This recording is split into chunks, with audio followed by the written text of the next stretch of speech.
नमस्कार, मैं हूं रमेश आंडा। आप देख रहे हैं ट्राई सिटी अपडेट। सबसे पहले खास खबरें। इंडस्ट्री एरिया की गौशाला में भूख और बीमारी के चलते कई गौओं की मौत, करोड़ों खर्च कर रहा निगम फिर भी हाल बेहाल।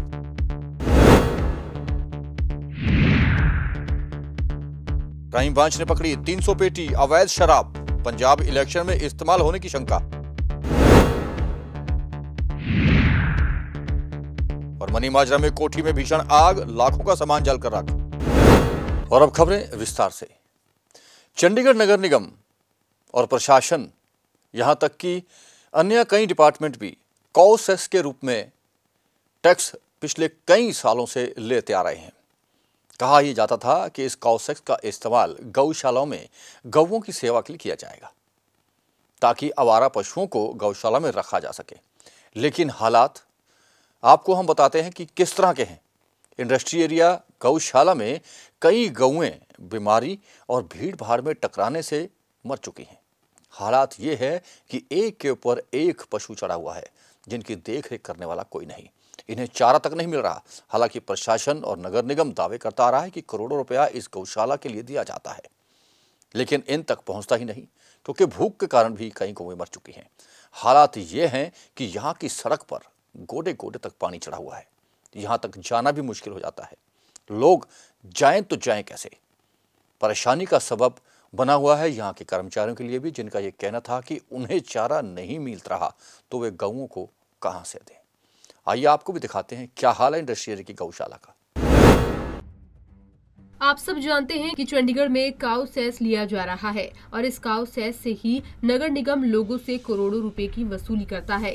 इसको लेकर अक्सर ये बात कही जाती है कि ये पैसा गायों की देखभाल के लिए और लावारिस मवेशियों की देखभाल और गौशाला पर खर्च किया जाता है, लेकिन चंडीगढ़ में ऐसा देखने को नहीं मिल रहा। आपको बता दें, हम बात कर रहे हैं इंडस्ट्रियल एरिया फेज 1 की, जहां पर गायों की हालत बेहद खराब है, लेकिन उन्हें देखने वाला कोई नहीं है। यहाँ गायों को खाने के लिए चारा तक नसीब नहीं हो पा रहा और गायों को बेतरतीब तरीके से रखा जा रहा है। हैरान कर देने वाली बात ये है कि कुछ गाय यहाँ पर मरने की हालत में हैं, वहीं कुछ गाय मर भी चुकी हैं, लेकिन इस गौशाला में कोई भी नहीं पहुँचता।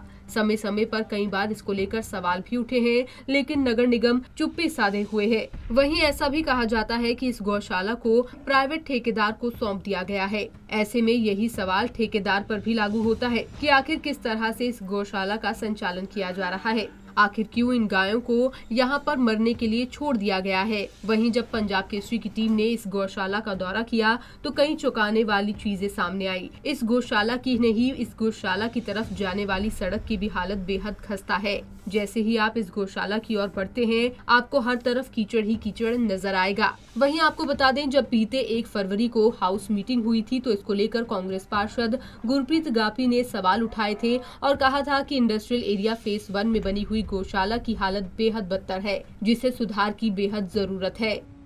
बाद भी गौशाला का प्रॉपर ध्यान क्यों नहीं रखा जाता? क्यों हमारे गोधन को, हमारे गौ माता को दयनीय स्थिति में रखा जाता है? हम बात कर रहे हैं इंडस्ट्री एरिया फेज 1 की गौशाला का, जहां मैं लगातार विजिट करता हूं, देख रहा हूं गौ माता कितनी बुरे हालात में वहां रह रही है। महीनों तक वहां सफाई नहीं होती। जरूरत से ज्यादा गौ धन है जो वहां रखा गया है। जितनी वहां कैपेसिटी है उससे दूना तिगुनी कैपेसिटी ऊपर वहां जो है गौ रखी गई है। और जो गाय अपने श्वास पूरे कर लेती हैं, एक ट्रैक्टर ट्राली के ऊपर एक गाय लादने का प्रावधान है। ये लोग वहां पे 5-5, 6-6 एक टाइम में लेकर के रखते हैं। कोई हमारे गाँव में श्वास पूरे कर लेती है तो 5-5, 6-6 को इकट्ठा डाल के लेके जाते हैं। तो ये बहुत गलत हो रहा है और मैं इसकी पुरजोर निंदा करता हूं। और खासकर उस पार्टी से बात करना चाहता हूं, जब इलेक्शन आते हैं तो उनको ये लगता है कि वो गौ की बात करनी शुरू कर देते हैं। गौ हमारी माता है, गौ के लिए हमें सेवा करनी है। लेकिन जैसे ही इलेक्शन खत्म होते हैं तो जिस गांव को पहले ये खतरे में कहते उस गौ माता को बाद में ये पूछते तक नहीं है। आज भी भाजपा का मेयर है, उस दिन भी मैंने भाजपा के मेयर से यही सवाल किया था कि आप एक बार वहां जाके विजिट करके आओ गौशाला के अंदर, इंडस्ट्रियल फेज 1 के अंदर, तो आपको पता लग जाएगा कि जो टैक्स का पैसा, काउसेस के द्वारा जो पैसा इकट्ठा हो रहा है उसका कैसे इस्तेमाल किया जा रहा है। सारे सीसीटीवी कैमरा वहां खराब है। गौ माता के खाने के लिए वहां चारा तक नहीं है। सूखी तूड़ी है जो वहां डाली जा रही है। सर्दी के अंदर आधा किलो गुड़ एक गाय माता को डालना होता है। आधा किलो गुड़ की तो बात दूर है, हरा चारा भी आधा किलो नहीं डाला जा रहा है यहाँ पर। तो मैं प्रशासन का, मेयर साहब का, हमारे कॉर्पोरेशन का इस वीडियो के माध्यम से दोबारा एक बार ध्यान आकर्षित करना चाहूँगा कि कृपया मेरी आपसे हाथ जोड़कर विनती है, गौ माता को सिर्फ वोट मांगने का मुद्दा ना बनाए, गौ माता को सिर्फ वोट मांगने का जरिया ना बनाए, गौ माता की सच में भी सेवा करें, भगवान आपका भला करेगा। वहीं हैरान कर देने वाली बात यह है कि इस गौशाला पर कई बार राजनीति तो हुई है और कई बार इस गौशाला का मामला अधिकारियों और मेयर तक भी पहुंचा है। बावजूद इसके इस गौशाला में कोई सुधार नहीं हुआ और आज भी यहां पर गायों को इसी तरह से मरने के लिए छोड़ दिया जाता है। अब देखने वाली बात ये होगी कि काऊ सेस का इस्तेमाल कब तक होता है और कब तक इस गौशाला के सुधार के दिन आते हैं। पंजाब केसरी टीवी के लिए चंडीगढ़ से भगवत सिंह की रिपोर्ट। हल्लू माजरा में चंडीगढ़ बनने से पहले ही एक कब्रिस्तान अस्तित्व में था, लेकिन इस कब्रिस्तान में लोगों ने अवैध कब्जे करने शुरू कर दिए हैं और भवन निर्माण तक कर लिए हैं। मामला पंजाब और हरियाणा हाईकोर्ट में भी जा चुका है। लगभग 10 आदेश हाईकोर्ट, एसएसपी, डीसी और अन्य अधिकारी को कर चुका है, लेकिन बावजूद इसके कब्जा करने वाले बाज नहीं आ रहे। यहाँ के समुदाय का यह कहना था कि वे कई बार इस संबंध में जानकारी पुलिस तक भी पहुंचा चुके हैं, लेकिन पुलिस भी मूक पड़ी रहती है। इन लोगों की ये मांग है कि कब्रिस्तान के आसपास से हो रहे नाजायज कब्जे हटाए जाएं, ताकि मुस्लिम समुदाय के लिए कब्रिस्तान बना रह सके।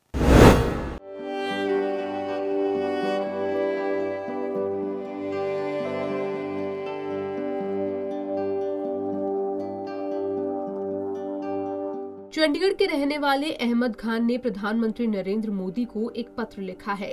इस पत्र के जरिए अहमद खान ने चंडीगढ़ के हल्लू माजरा में बने हुए कब्रिस्तान को लेकर शिकायत की है।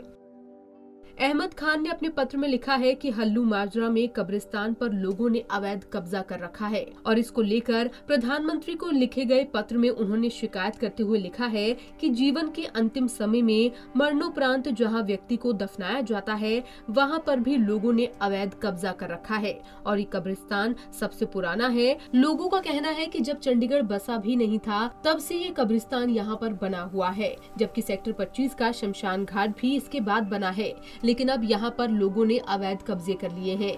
यहाँ के लोगों ने टीन शेड के घर यहाँ पर बना लिए हैं। वही हैरत की बात तो ये है कि लोगों ने कब्रिस्तान तक को नहीं छोड़ा और तस्वीरों में आप साफ तौर पर देख सकते हैं कि यहाँ पर जगह जगह कूड़े के ढेर लगे हुए हैं। यहाँ तक कि गोबर का ढेर भी यहाँ पर देखा गया। ऐसे में मुस्लिम समुदाय से जुड़े लोगों में इसे लेकर काफी आपत्ति है। उन्होंने आपत्ति जाहिर करते हुए कहा कि यहाँ पर उनके समुदाय के लोगों को मरणोपरांत दफनाया जाता है, लेकिन कुछ लोगों ने यहाँ पर अवैध कब्जे कर लिए हैं और अपने घर बसा लिए हैं और यहाँ पर साफ सफाई की भी कोई व्यवस्था नहीं है। इसी के चलते यहाँ पर मरने के बाद किसी को दफनाना भी बहुत मुश्किल हो गया है। यही नहीं, उन्होंने बताया कि वो कई बार प्रशासन और नगर निगम के अधिकारियों को इस बारे में शिकायत कर चुके हैं, लेकिन लोगों ने जिस तरह से अवैध कब्जे किए हुए हैं, उन्हें छुड़वा पाना बेहद ही मुश्किल है और प्रशासन की ओर से भी कोई पहल नहीं की जा रही। इसी के चलते उन्होंने अब पीएमओ को इसकी शिकायत भेजी है और उनसे न्याय की गुहार लगाई है। सर, इसके बारे में हमने काउंसलर को भी बोल दिया, सबको बोल दिया।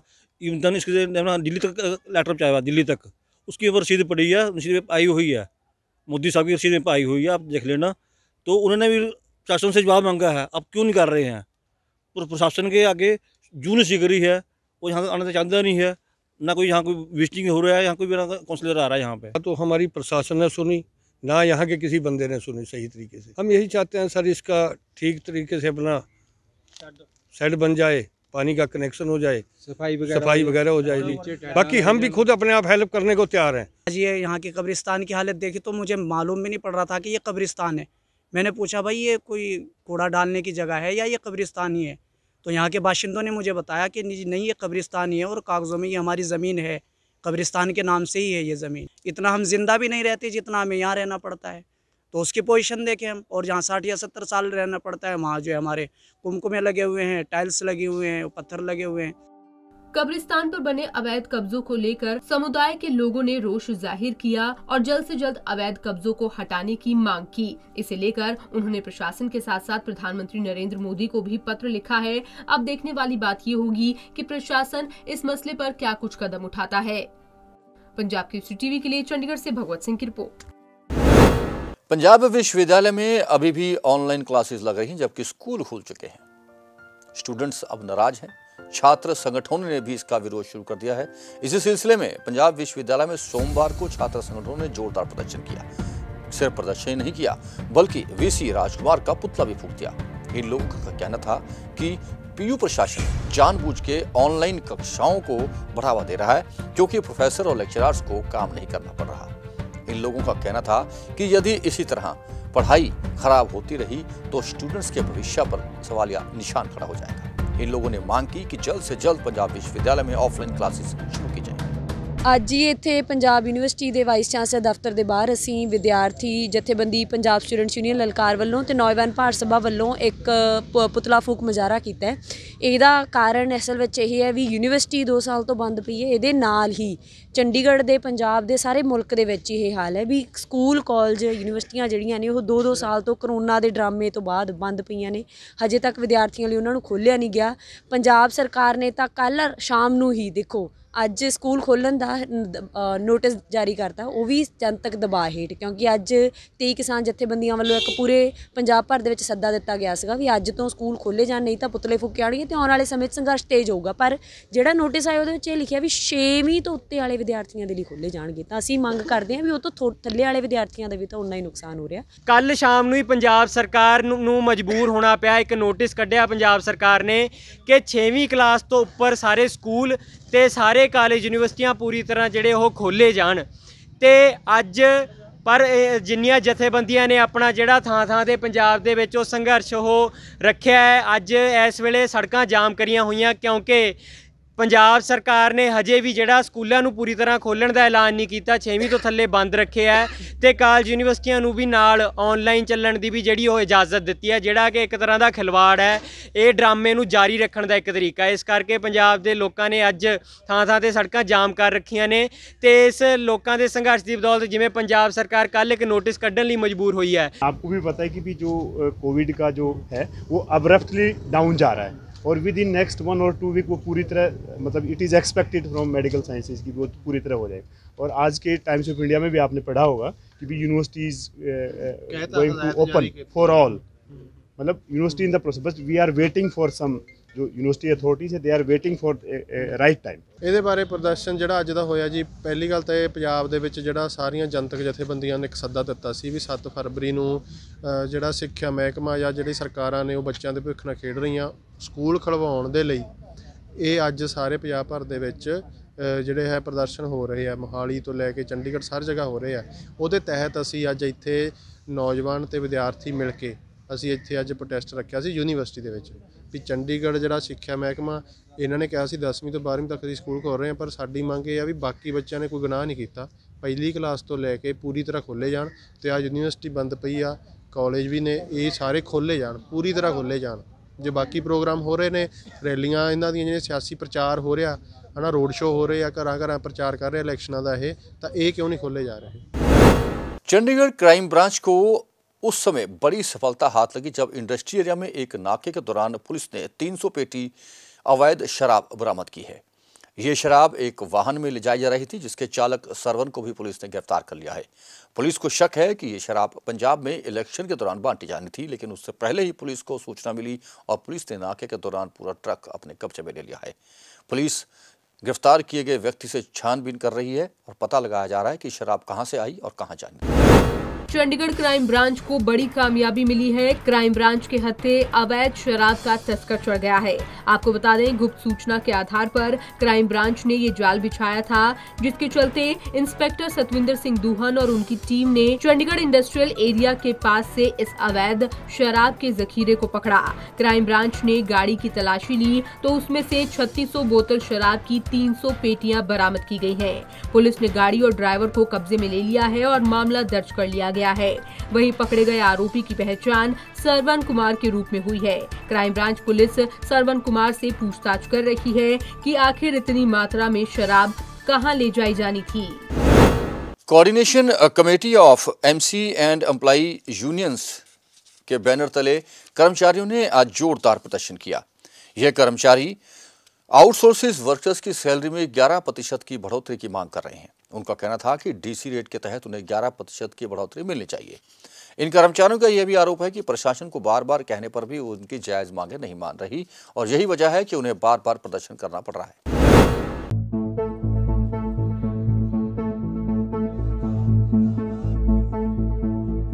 Coordination committee of government and MC employees and workers UT Chandigarh की अपील पर यूटी मुलाजिमों ने आउटसोर्सेज वर्करों की सैलरी में 11% की और बढ़ोतरी करने की मांग को लेकर डीसी ऑफिस के सामने जोरदार प्रदर्शन किया और प्रशासन से अनुरोध किया कि यूटी एम्प्लॉयज के तर्क पर मांगों को बिना देरी किए लागू किया जाए। अगर प्रशासन बढ़े हुए डीए के आधार पर डीसी रेट्स नहीं बढ़ाता है तो कोऑर्डिनेशन कमेटी इस संघर्ष को और तेज करने के लिए मजबूर होगी, जिसकी पूरी जिम्मेवारी प्रशासन की होगी। प्रदर्शनकारी कर्मचारियों का कहना था कि कोरोना काल में आउटसोर्स वर्करों ने दिन रात काम किया है और अब भी कर रहे हैं, किंतु प्रशासन उनके साथ धक्का कर रहा है। ਜਿਹੜਾ ਅੱਜ ਪ੍ਰਦਰਸ਼ਨ ਕਰ ਰਹੇ ਕੋਆਰਡੀਨੇਸ਼ਨ ਕਮੇਟੀ ਵੱਲੋਂ, ਕਿਉਂਕਿ ਚੰਡੀਗੜ੍ਹ 'ਚ ਅਸੀਂ ਲੋਕਾਂ ਦੀ ਡਿਮਾਂਡ ਅਸੀਂ ਲੋਕ ਚੱਕਦੇ ਆ ਬਾਰ-ਬਾਰ। ਬਾਕੀ ਯੂਨੀਅਨਾਂ ਵੀ ਸ਼ਹਿਰ 'ਚ ਕੰਮ ਕਰਦੀਆਂ, ਮਗਰ ਜਿੰਨਾ ਅਸੀਂ ਸਰਕਾਰ ਨਾਲ ਲੜ ਰਹੇ ਹਾਂ ਉਹਨਾਂ ਕੋਈ ਨਹੀਂ ਲੜ ਰਿਹਾ। तो ਉਹਦੇ ਵਿੱਚ ਸਤਿੰਦਰ ਜੀ ਆਪਣਾ ਰਕੇਸ਼ ਜੀ ਅਸੀਂ ਤਿੰਨੋਂ ਲੋਕ ਲੱਗੇ ਹੋਏ ਆ ਵੀ ਲੋਕਾਂ ਨੂੰ ਇੱਥੇ ਡੀਸੀ ਰੇਟ ਮਿਲਣਾ ਚਾਹੀਦਾ। ਪਿਛਲੀ ਵਾਰ ਵੀ ਡੀਸੀ ਰੇਟ 7% ਬੜਾ, 11% ਹੋਰ बढ़ना चाहिए। ਮਤਾ ਪਾਸ ਕੀਤਾ ਸੀ, ਅਸੀਂ ਉਹ ਚਾਹੁੰਦੇ ਆ ਵੀ ਪ੍ਰਸ਼ਾਸਨ ਇਹ ਲਾਗੂ ਕਰੇ। ਤੇ ਦੂਜੀ ਡਿਮਾਂਡ ਸਰ ਇਹ ਹੈ ਸਾਡੀ ਵੀ ਸਾਨੂੰ ਨਾ ਇਲੈਕਟ੍ਰੀਸ਼ੀਅਨ ਦੀ, ਸਾਨੂੰ ਇਸ ਟਾਈਮ ਅਸੀਂ ਇਲੈਕਟ੍ਰੀਸ਼ੀਅਨ ਹੈ, ਸਾਨੂੰ ਜਿਹੜਾ ਡੀਸੀ ਰੇਟ ਹੈ ਉਹ ਸਾਨੂੰ 23,500 ਕੁਛ ਰੁਪਏ ਮਿਲ ਰਿਹਾ ਹੈ ਤੇ ਜੋ ਸਾਨੂੰ ਹੁਣ ਸੁਣਨੇ ਜਾ ਰਿਹਾ ਸਾਡਾ ਡੀਸੀ ਰੇਟ 18,000 ਕੀਤਾ ਜਾ ਰਿਹਾ ਹੈ ਤੇ ਇਲੈਕਟ੍ਰੀਸ਼ੀਅਨ ਨੂੰ ਸੈਮੀ ਸਕਿਲਡ ਵਿੱਚ ਆਪਣਾ ਡਿਮੋਟ ਕੀਤਾ ਜਾ ਰਿਹਾ ਹੈ ਤੇ ਹੈਲਪਰਾਂ ਨੂੰ ਵੀ 14,500 ਰੁਪਏ ਇਸ ਟਾਈਮ ਪਰ ਪਰਸਨ ਸੈਲਰੀ ਮਿਲ ਰਹੀ ਹੈ ਜੋ ਕਿ 12,000 ਕੁਛ ਕੀਤੀ ਜਾ ਰਹੀ ਹੈ। ਪ੍ਰਸ਼ਾਸਨ ਅੱਗੇ ਇਹੀ ਬੇਨਤੀ ਹੈ ਵੀ ਕਿਰਪਾ ਕਰਕੇ ਸਾਨੂੰ ਜੋ इलेक्ट्रीशियन का स्केल मिल रहा है सानू वही दिता जावे। इस दौरान प्रदर्शनकारी कर्मचारियों ने महान गायिका लता मंगेशकर जी को 2 मिनट का मौन रखकर श्रद्धांजलि भी दी। पंजाब केसरी टीवी के लिए चंडीगढ़ से कुलदीप कुमार की रिपोर्ट। मनीमाजरा में एक घर में दोपहर को भीषण आग लग गई। आग इतनी तेजी से बढ़ी कि पहली मंजिल पर रखा पूरा सामान जलकर राख हो गया। एक कनाल की इस कोठी में आग लगने का कारण शॉर्ट सर्किट माना जा रहा है। दमकल विभाग मनीमाजरा और सेक्टर 17 की गाड़ियां मौके पर पहुंची और कड़ी मशक्कत के बाद आग पर काबू पाया। आग में किसी की जानी नुकसान की सूचना नहीं थी, लेकिन पहली मंजिल पर रखा पूरा सामान जलकर राख हो गया है।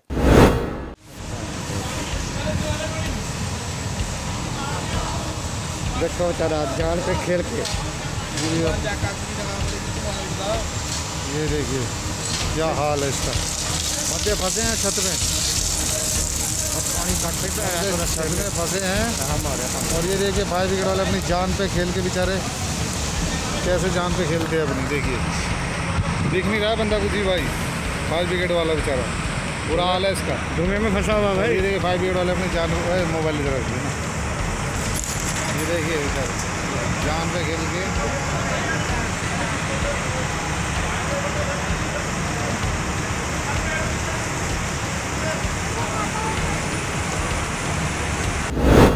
स्वच्छता की होड़ में चंडीगढ़ को नंबर 1 बनाने का मकसद नगर निगम का है।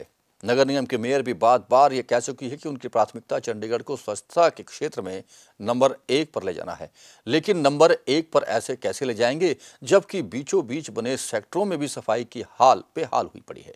हम आपको बार गांवों का और शहर का दौरा करवा रहे हैं और दिखा रहे हैं कि नगर निगम सफाई व्यवस्था को लेकर कितना सचेत है। हम आपको ले चलेंगे सेक्टर 20 में, जहां लोगों के घरों तक कूड़े की बदबू पहुंच गई है क्योंकि यहां कूड़ा उठाने वाले आ ही नहीं रहे। सड़कों की हालात और मार्केटों की हालात भी आपको दिखाएंगे।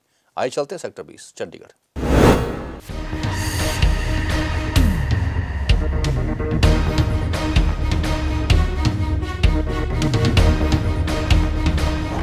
स्वच्छता में चंडीगढ़ को नंबर 1 पर लाना एक बहुत बड़ी चुनौती बनता जा रहा है। चंडीगढ़ साफ सफाई के मामले में साल दर साल पिछड़ता जा रहा है। जमीनी हालात तो आंकड़ों से भी बदतर स्थिति बयां करते हैं। ये तस्वीरें हैं चंडीगढ़ के सेक्टर 20 की।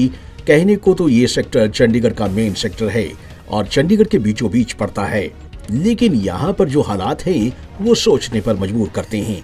जगह जगह कूड़े के ढेर लगे हैं, कहीं पानी भरा हुआ है, सड़कों में भी गड्ढे ही गड्ढे नजर आते हैं।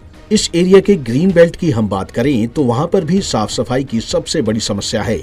इससे बड़ी बात यह है कि नगर निगम की ओर से लगातार यहां पर नोटिस बोर्ड भी लगाए गए हैं कि यहां पर कूड़ा फेंकने वालों पर जुर्माना लगाया जाएगा। बावजूद इसके नोटिस बोर्ड के सामने ही कूड़े के ढेर नजर आ रहे हैं।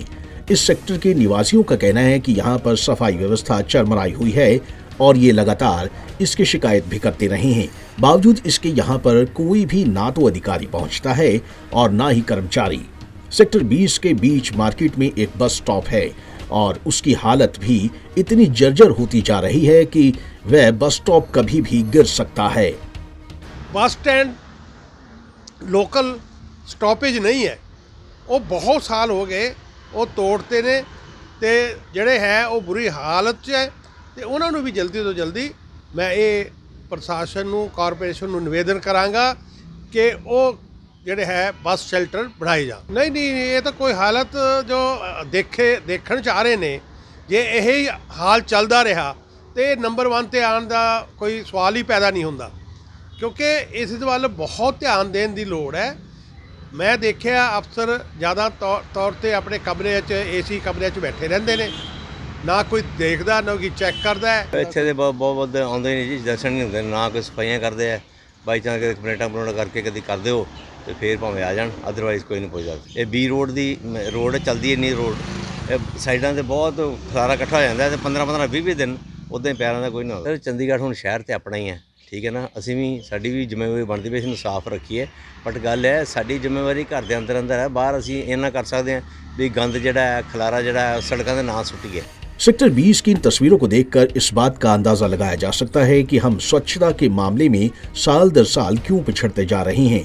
जरूरत है कि नगर निगम और प्रशासन इस ओर ध्यान दे और सेक्टर 20 ही नहीं पूरे शहर की बदहाल हुई सूरत को बदलने के लिए जमीनी स्तर पर कदम उठाए। पंजाब केसरी टीवी के लिए चंडीगढ़ से कुलदीप कुमार की रिपोर्ट। पंचकुला सेक्टर 5 के परेड ग्राउंड में ALM की भर्ती प्रक्रिया के दौरान वेरिफिकेशन करवाने आए एक उम्मीदवार को पुलिस ने मौके पर ही गिरफ्तार कर लिया। पुलिस का कहना था कि इस उम्मीदवार की लिखित परीक्षा किसी और ने दी थी और वेरिफिकेशन के लिए खुद आया था। पुलिस को जब पूछताछ में शक हुआ तो पुलिस ने उसे गिरफ्तार कर लिया। जी देखिए, कल जो है आयोग का जो स्टाफ डॉक्यूमेंट वेरिफिकेशन कर रहा था ALM की भर्तियों के संबंध में, उन्होंने जो है अपने इसी क्रम में एक उम्मीदवार जो डाउटफुल उनको लगा उसको उन्होंने पकड़ा और पुलिस के हैंडओवर किया है। उस संबंध में बारीकी से पूछताछ करके जब ये सामने आया कि इस व्यक्ति ने खुद एग्ज़ाम जो है रिटर्न कर नहीं दिया था और किसी अन्य व्यक्ति से दिलवाया था, ये सामने आने के बाद उस पर जो है मुकदमा दर्ज करके उसको गिरफ्तार कर लिया गया। तो इससे पहले भी सर एक FIR हो चुकी है, अब टोटल कितने FIR हो चुके हैं और कितने अभी लोगों की गिरफ्तारियाँ जो है इस मामले को लेकर हो सकती हैं? देखिए, माननीय आयोग द्वारा जो अलग अलग पदों को लेकर भर्तियां की जा रही हैं, उसमें पुलिस विभाग की भर्तियों के संबंध में अब तक 6 मुकदमे दर्ज हो चुके हैं। इसके अलावा 2 मुकदमे जो है वो बिजली विभाग में ALM के पदों पर भर्ती के फर्जीवाड़े के संबंध में हुए हैं। इस प्रकार कुल FIR जो है वो 8 दर्ज हुई हैं और कुल गिरफ्तारियां जो है 33 व्यक्तियों की अभी तक हुई हैं। तो सर जो आरोपी पकड़ा गया है उसने किससे कांटेक्ट किया था, कितना पैसा जो है बात हुई थी टेस्ट क्लियर करवाने के लिए, कुछ ऐसी बात है? देखिए, उसने बताया है जो जिस व्यक्ति ने उसकी जगह फर्जी अभ्यर्थी को बैठाया था उसके बारे में उसने बताया है, लेकिन ये अभी जांच के जो दौरान इसका खुलासा करना मुनासिब नहीं होगा, अभी ये जारी है इस बारे में कार्रवाई। तो जो फर्जी कैंडिडेट था क्या उसकी भी गिरफ्तारी कर सकती है पुलिस? वो निश्चित रूप से वेरीफाई करके उसमें जो है कार्रवाई जरूर की जाएगी और उसमें अगर वो उसका अनुचित रूप से बैठना और परीक्षा में भाग लेना अगर उसका सामने आता है तो उसको भी गिरफ्तार किया जाएगा। और अब कोरोना अपडेट। ट्राई सिटी में हालांकि कोरोना के मरीजों की गिनती लगातार कम हो रही है, जो कि आज मात्र 213 पर अटक गई, लेकिन मौतों का सिलसिला नहीं थम रहा। आज भी 9 लोगों ने कोरोना से जंग हार दी है। चंडीगढ़ में आज 96 नए मरीज सामने आए, जबकि 2 लोगों की मौत हो गई और अब चंडीगढ़ में एक्टिव मरीजों का आंकड़ा 1323 पर पहुंच गया है। वहीं पंचकुला में आज 43 नए मामले आए और 2 लोगों की मौत हो गई है, जिसके बाद अब पंचकुला में एक्टिव मरीज 327 रह गए हैं। वहीं मोहाली की बात करें तो मोहाली में हालत अभी ठीक नहीं हुई है, जहां 74 नए मामले आए हैं, लेकिन 5 लोगों ने कोरोना से दम तोड़ दिया है। मोहाली में अब एक्टिव मरीज 1493 बचे हैं। ट्राई सिटी में कुल एक्टिव मरीज 3143 हैं। आपसे भी वही गुजारिश है कि अभी कोरोना खत्म नहीं हुआ है, बचाव में ही बचाव है, इसलिए मास्क पहनकर रखें, सोशल डिस्टेंसिंग अपना के रखें और भीड़ भाड़ वाले क्षेत्रों में जाने से परहेज करें। और अंत में मौसम की जानकारी। मौसम विभाग से मिली जानकारी के अनुसार आने वाले 24 घंटों में आसमान साफ रहेगा, धूप खिली रहेगी, लेकिन शाम को सर्द हवाओं के कारण रात के तापमान में कुछ गिरावट आ सकती है। हालांकि दिन के तापमान में कोई खास अंतर नहीं आएगा। ट्राई सिटी अपडेट में अब तक के लिए इतना ही। देश विदेश और अपने आसपास हो रही हर घटना और खबर की जानकारी के लिए आप बने रहे पंजाब केसरी टीवी के साथ। हम फिर हाजिर होंगे ट्राई सिटी अपडेट लेकर। तब तक के लिए रमेश हांडा को पूरी टीम के साथ दीजिए इजाजत। नमस्कार।